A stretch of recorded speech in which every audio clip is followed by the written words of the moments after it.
रात का अंधेरा जैसे धीरे धीरे शहर के वजूद को मिटा रहा था। स्ट्रीट लाइटों की पीली रोशनी में कोहरा ऐसे तैर रहा था मानो कोई पुराना साया भटक रहा हो। शहर की आखिरी सीमा पर घने अंधेरे और कोहरे के बीच एक पुराना ढाबा खड़ा था जिसका नाम था आखिरी ढाबा। चारों तरफ सन्नाटा पसरा हुआ था जिसे बीच बीच में सिर्फ जंगल से आती अजीब आवाजें तोड़ रही थी। राहुल और उसका दोस्त अरुण ढाबे के बाहर रखी पुरानी लकड़ी की बेंच पर बैठे चाय पी रहे थे। गर्म चाय से उठता धुआं कोहरे में ऐसे घुल रहा था मानो कोई अदृश्य साया उनके आसपास मंडरा रहा हो। तभी अंधेरे और सन्नाटे को चीरती हुई अचानक मोबाइल की तेज रिंगटोन गूंज उठती है। राहुल और उसका दोस्त दोनों चौंक कर एक दूसरे की तरफ देखते हैं। स्क्रीन की सफेद रोशनी राहुल के चेहरे पर पड़ती है। मोबाइल स्क्रीन पर एक नाम चमक रहा था, दादाजी कॉलिंग। कुछ पल के लिए राहुल के चेहरे की मुस्कान गायब हो जाती है। दादाजी का फोन इस समय, और ऊपर से गांव से कॉल आया था। कहीं गांव में कुछ अनहोनी तो नहीं हो गई?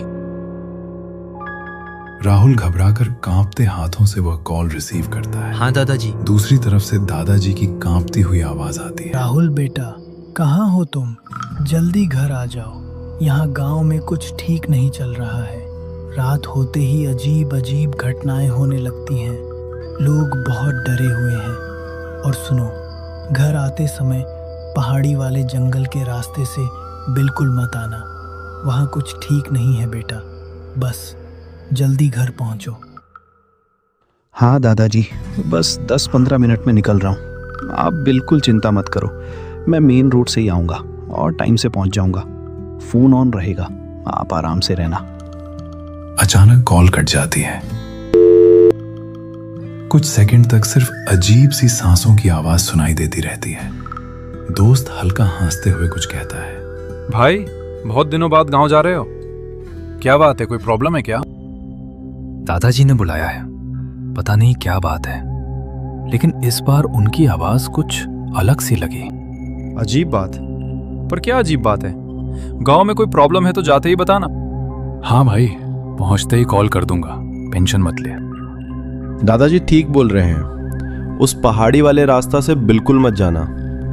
मैंने भी कई बार उस पहाड़ी वाले रास्ते के बारे में भूत प्रेत वाली बातें सुना हूँ। तू भी ना अभी भी वही भूत प्रेत वाली बातें करता है।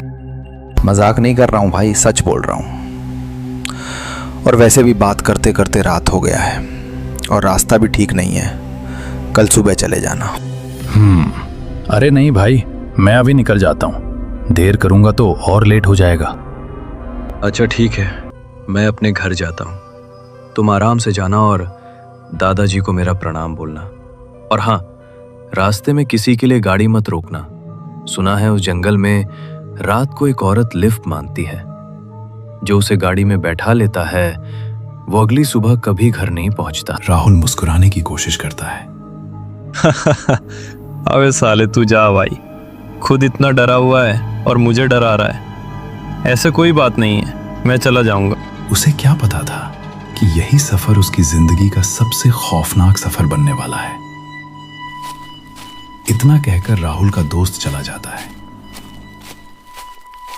फिर थोड़ी देर बाद राहुल भी अपनी गाड़ी के पास जाकर ड्राइव करना शुरू कर देता है। घने पहाड़ी जंगल के बीच एक सुनसान सड़क पर राहुल अकेले अपनी कार चला रहा था। कार के अंदर धीमा पुराना गाना बज रहा था और राहुल भी हल्की मुस्कान के साथ उसे गुनगुना रहा था। रात का अंधेरा इतना खतरनाक था मानो उसने न जाने कितने लोगों के राज अपने अंदर दफना रखे हों। जंगल की हवा भी ऐसे चल रही थी जैसे पेड़ों के बीच कोई अदृश्य चीज धीरे धीरे सांस ले रही हो। कार के इंजन की आवाज भी डरावनी लगने लगी थी। सिर्फ हेडलाइट की रोशनी सड़क को चीरती हुई आगे बढ़ रही थी। तभी राहुल की नजर अचानक मोबाइल स्क्रीन पर पड़ती है। स्क्रीन पर समय चमक रहा था, 12। ओह शिट यार, रात के 12 बज गए हैं। ऐसे करता हूँ, उसी शॉर्टकट वाले जंगल के रास्ते से चला जाता हूँ। ठीक उसी पल कार का म्यूजिक अपने आप बंद हो जाता है। पूरा माहौल एकदम शांत हो जाता है और अगले ही सेकंड कार के पीछे से किसी लड़की के बहुत धीमे गुनगुनाने की आवाज आने लगती है। वही गाना जो अभी कुछ सेकंड पहले कार में बज रहा था। लड़की की आवाज सुनते ही राहुल के शरीर में एक अजीब सी सिहरन दौड़ जाती है। उसके हाथ स्टीयरिंग पर और कस जाते हैं। राहुल की उंगलियां स्टीयरिंग पर जम जाती हैं। वह धीरे धीरे रियर व्यू मिरर की तरफ देखता है। पीछे की सीट खाली थी। राहुल खुद को संभालते हुए आगे देखने लगता है। तभी हेडलाइट के सामने सड़क किनारे कुछ लाल सा हिलता दिखाई देता है, जैसे कोई अचानक सामने से गुजरा हो। राहुल की सांस एक पल के लिए रुक जाती है। धीरे धीरे किसी महिला के रोने की आवाज आने लगती है, बहुत दर्द भरी।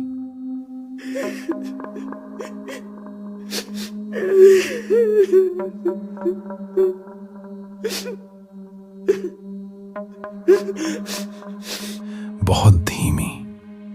कार पास पहुंचती है और अब साफ दिखाई देता है। एक लड़की लाल साड़ी में सड़क किनारे सिर झुकाए बैठी है। उसके कंधे रोने से कांप रहे हैं।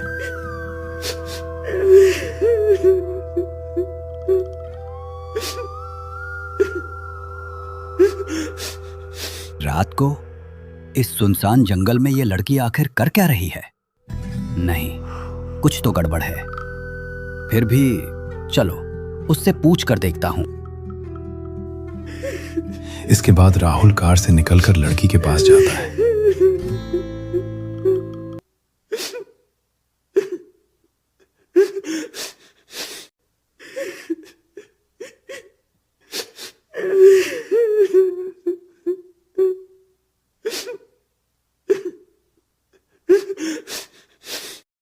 लड़की की रोने की आवाज सुनते ही राहुल के शरीर में एक अजीब सी सिहरन दौड़ जाती है। उसके माथे पर पसीने की छोटी छोटी बूंदें उभरने लगती हैं।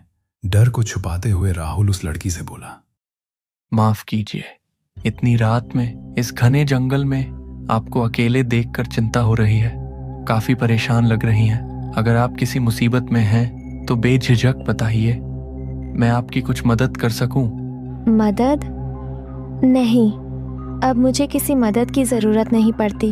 मैं तो बस यहाँ बैठकर आने जाने वालों को देखती रहती हूँ। लेकिन इतनी रात को यहाँ रुकना ठीक नहीं है, खतरा हो सकता है।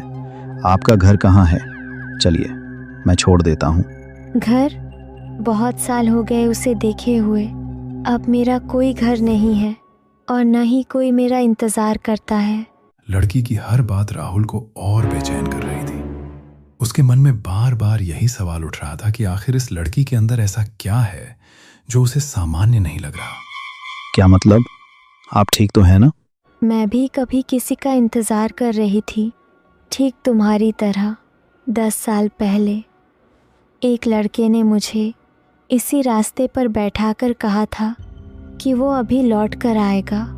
जो भी हुआ हो, अब यहाँ रुकना ठीक नहीं है। आइए मैं आपको शहर तक छोड़ देता हूँ। क्या तुम सच में मुझे अपने साथ ले जाना चाहते हो? हाँ चलिए, लेकिन सावधान रहिएगा। मेरे दोस्त अक्सर कहते थे कि रात होते ही इस रास्ते पर कुछ अनजान साए भटकने लगते हैं। इसके बाद राहुल और लड़की साथ साथ कार की ओर बढ़ने लगे। लेकिन जैसे जैसे वे कार के करीब जा रहे थे, राहुल के मन में एक अजीब सी बेचैनी बढ़ती जा रही थी। उसका दिल तेजी से धड़कने लगा। कुछ देर बाद लड़की चुपचाप कार की पिछली सीट पर जाकर बैठ जाती है। जैसे ही दरवाजा बंद होता है, कार के अंदर की हवा अचानक बर्फ जैसी ठंडी हो जाती है। राहुल के हाथ हल्के कांपने लगते हैं। राहुल धीरे धीरे कार स्टार्ट करता है। अगले ही पल कार का इंजन गूंज उठा। उसने एक गहरी सांस ली और कार को धीरे धीरे आगे बढ़ा दिया। हेडलाइट्स की रोशनी घने अंधेरे को चीरती हुई जंगल की सुनसान सड़क पर फैल गई।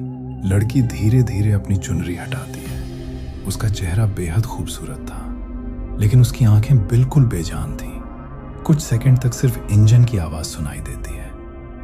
तभी लड़की ने धीरे से राहुल की ओर देखा और धीमी आवाज में कहा, जानते हो, ठीक इसी तरह आखिरी बार भी मैं एक कार की पिछली सीट पर बैठी थी। सन्नाटा बिल्कुल ऐसा ही था और बाहर का अंधेरा भी। लगता है इस रास्ते से आपकी कोई पुरानी याद जुड़ी हुई है। अगर बुरा न मानो, क्या बता सकती हो तुम्हारी मंजिल आखिर है कहाँ? मेरा मतलब, तुम्हें जाना कहाँ है? मंजिल कहाँ थी मुझे याद नहीं, बस इतना जानती हूँ कि मेरी आखिरी सांस और मेरी आखिरी मंजिल दोनों एक दूसरे से जुड़ी हुई हैं। एक बात अजीब है, हम कब से साथ चल रहे हैं, पर तुमने अब तक अपना नाम नहीं बताया। आखिर तुम हो कौन? नाम जानकर क्या करोगे? लोग अक्सर नाम भूल जाते हैं और मैं एक ऐसी ही कहानी हूँ। फिर भी बता दीजिए। लड़की की हर बात राहुल को और बेचैन कर रही थी। उसके मन में बार बार यही सवाल उठ रहा था कि आखिर इस लड़की के अंदर ऐसा क्या है जो उसे सामान्य नहीं लग रहा। इस सूने रास्ते पर गुजरने वाले मुझे कई डरावने नामों से जानते हैं, लेकिन आज से ठीक 10 साल पहले इस शहर के सारे अखबारों के पहले पन्ने पर मेरा असली नाम छपा था, लाल स्याही के साथ। एक मिनट, ये कैसी बातें कर रही हो तुम? मैं कुछ समझ नहीं पा रहा। अखबार, लाल स्याही। क्योंकि उस रात मेरी लाश इसी जंगल में मिली थी। इस तरह की बात सुनते ही अचानक राहुल को ऐसा महसूस होता है जैसे कार में वह और लड़की अकेले नहीं है। किसी तीसरी मौजूदगी का एहसास उसके मन में अजीब सी घबराहट भर देता है। अचानक कार के पीछे से किसी के नाखून रगड़ने जैसी आवाज आने लगती है। राहुल डर कर शीशे में देखता है। इस बार लड़की मुस्कुरा नहीं रही थी, वह बिना पलक झपकाए सीधे राहुल को घूर रही थी। कार फिर आगे बढ़ती है, लेकिन अब कार के अंदर का सन्नाटा जानलेवा लग रहा था। सिर्फ इंजन की आवाज और बीच बीच में लड़की की बहुत धीमी हंसी। अचानक कार के अंदर बहुत गहरी धुंध भरने लगती है, शीशों पर बर्फ जमने लगती है और सड़े हुए मांस की बदबू पूरी कार में फैल जाती है। राहुल का दम घुटने लगता है। कार सड़क पर डगमगाने लगती है। तभी पीछे से एक भयानक हंसी गूंजती है। राहुल रियर व्यू मिरर में देखता है। वह लड़की एक भयानक चुड़ैल में बदल चुकी थी। उसका चेहरा पल भर में सड़ने लगता है, आंखें पूरी तरह काली पड़ जाती हैं। पूरी कार में डरावनी चीख गूंजने लगती है। राहुल पूरी ताकत से ब्रेक दबाता है। कार एक जोरदार झटके से रुक जाती है। राहुल हांफते हुए पीछे देखता है। पीछे की सीट पूरी तरह खाली थी, कोई नहीं था। राहुल ने कांपते हाथों से कार की चाबी घुमाई। इंजन की घरघराहट के साथ कार धीरे धीरे सुनसान जंगल की सड़क पर आगे बढ़ने लगी। राहुल बार बार खुद को समझाने की कोशिश कर रहा था कि यह सब उसका वहम है, लेकिन हर गुजरते पल के साथ उसका डर और गहरा होता जा रहा था। उसके माथे पर पसीने की बूंदें चमकने लगीं। दिल इतनी तेज धड़क रहा था मानो सीने से बाहर निकल आएगा। डर ने उसकी आवाज पूरी तरह बदल दी थी। अगली सुबह सूरज निकल चुका था, लेकिन घने जंगल के बीच फैली धुंध अभी भी पूरी तरह नहीं छंटी थी। राहुल पूरी रात गाड़ी चलाने के बाद आखिरकार उसी पुराने पेट्रोल पंप के पास पहुंचता है। वह पेट्रोल पंप बेहद जर्जर था। जंग लगी मशीनें, टूटा हुआ बोर्ड और हवा में हिलती टीन की चादरों से अजीब सी चरमराहट की आवाज आ रही थी। राहुल धीरे धीरे अपनी कार से उतरता है। उसकी आंखों के नीचे काले घेरे पड़ चुके थे। पूरी रात के डर ने उसके चेहरे का रंग उड़ा दिया था। वह फ्रेश होने के लिए पेट्रोल पंप के पीछे बने छोटे से वॉशरूम की तरफ जा रहा था। तभी उसकी नजर दीवार पर चिपके एक पुराने और फटे हुए पेपर पर पड़ती है। राहुल अनजाने में उस पेपर के करीब चला जाता है। अगले ही पल उसके होश उड़ जाते हैं। पेपर पर बड़े अक्षरों में लिखा था, मिसिंग 10 years, और उसके ठीक नीचे एक लड़की की तस्वीर छपी हुई थी। वही लाल साड़ी, वही चेहरा, वही बेजान आंखें जिसे राहुल ने पिछली रात अपनी कार में बैठाया था। राहुल की सांसें तेज हो जाती हैं। उसके माथे पर पसीना आने लगता है। उसके हाथ पैर बुरी तरह कांपने लगते हैं। उसका गला सूख जाता है। वह डर से पीछे हटने लगता है। तभी अचानक कोई उसके कंधे पर हाथ रख देता है। राहुल बुरी तरह घबरा जाता है। उसका दिल जोर जोर से धड़कने लगता है। वह डरते हुए धीरे धीरे पीछे मुड़ता है, लेकिन सामने पेट्रोल पंप का एक आदमी खड़ा था। उसके चेहरे पर हल्की सी अजीब मुस्कान थी। अरे भाई, कितनी देर से आवाज दे रहा हूँ, सुनाई नहीं दे रहा क्या? माफ कीजिए, मुझे आपकी आवाज सुनाई नहीं दी। मैं आपके आवाज की तरफ ध्यान नहीं दे पाया। क्या बात है, तुम्हें इतना पसीना क्यों आ रहा है? तबीयत तो ठीक है ना? मैं ठीक हूँ। दरअसल काफ़ी देर से गाड़ी चला रहा था। रास्ते में ये पेट्रोल पंप दिखा तो सोचा कि थोड़ा फ्रेश हो जाता हूँ और साथ ही पेट्रोल भी भरवा लेता हूँ। भैया, ये अखबार में छपी लड़की कौन है? ये यहाँ के सरपंच की बेटी थी, इस पेट्रोल पंप के मालिक की इकलौती बेटी। आज से 5 साल पहले एक रात ये अचानक गायब हो गई। बहुत खोजा गया, पुलिस भी आई, लेकिन इसका कोई पता नहीं चला। बस इसकी गाड़ी जंगल के पास मिली थी। पेट्रोल पंप वाले लड़के की बात सुनते ही राहुल का चेहरा सफेद पड़ गया। उसके पूरे शरीर में सिहरन दौड़ गई। उसके हाथ बुरी तरह कांपने लगे और दिल की धड़कन इतनी तेज हो गई कि मानो सीने से बाहर निकल आएगी। हाँ, लेकिन तुम इतना क्यों पूछ रहे हो? ना, नहीं, बस ऐसे ही। अच्छा भाई, ठीक है, मैं चलता हूँ। दादाजी मेरा इंतजार कर रहे होंगे। इतना कहते ही राहुल ने बिना एक पल भी रुके कांपते हाथों से कार स्टार्ट की और तेजी से वहां से निकल गया। अगली रात राहुल अपने घर की बालकनी में अकेला खड़ा था। हाथ में कॉफी थी, लेकिन आंखों में डर जमा हुआ था।